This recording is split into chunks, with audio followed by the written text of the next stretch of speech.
کا تذکرہ کرنا جو شیر لانے کے برابر ہے۔ بس آخر میں یہی کہوں گا کہ آپ کی شخصیت ہم سب کے لیے نعمت غرب کا رقبہ عظیم تحفہ ہے۔ آپ کی محنتیں ہم سب کے لیے نمونہ عمل اور قابل تقلید ہے۔ دعا ہے کہ اللہ تعالیٰ آپ کے خدمات جلیلہ کو قبول فرمائے، صحت و عافیت کے ساتھ آپ کی عمر دراز کرے،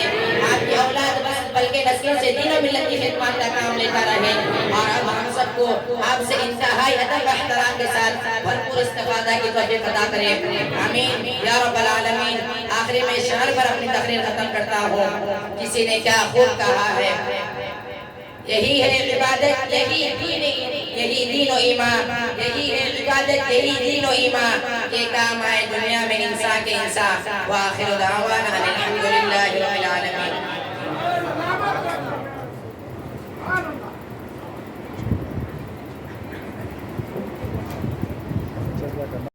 کی بات ہی کچھ اور ہے۔ اللہ تبارک و تعالیٰ نے حضرت حافظ صاحب دامت برکاتہم العالیہ کو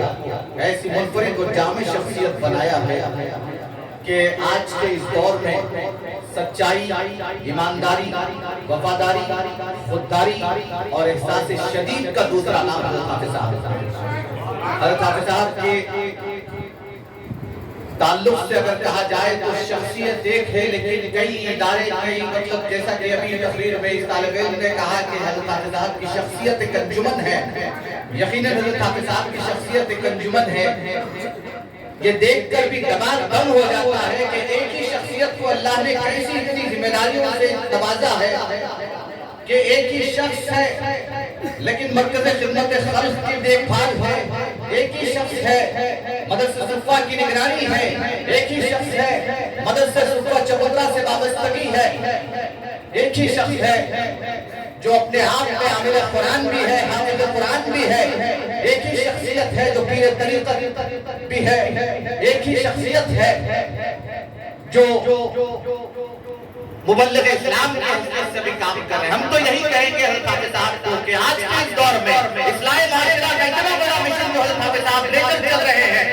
خدمت خلق کے اس مشن کے ساتھ اصلاح معاشرہ کا جو سب سے بڑا پہلو آج ہماری ذمہ داری بنتی ہے کہ چاہے وہ اخبارات کے صحافی ہو یا ہمارے علماء کرام جو اپنے طور پہ کام کر رہے ہوں، لیکن حضرت حافظ صاحب دامت برکاتہم العالیہ مرکز خدمت خلق کے اس کونے سے، شہر کے اس کونے سے اصلاح معاشرہ کی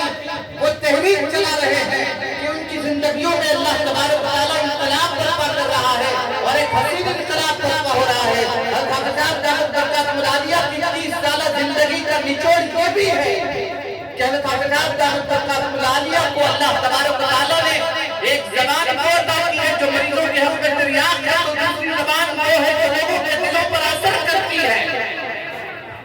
ایک بات اگر حضرت حافظ صاحب کہتے ہیں تو وہ بات من وانا ولا ولی ہوتی ہے۔ یہ کیا بات ہے؟ ہاں، دل سے جو بات نکلتی ہے اثر رکھتی ہے،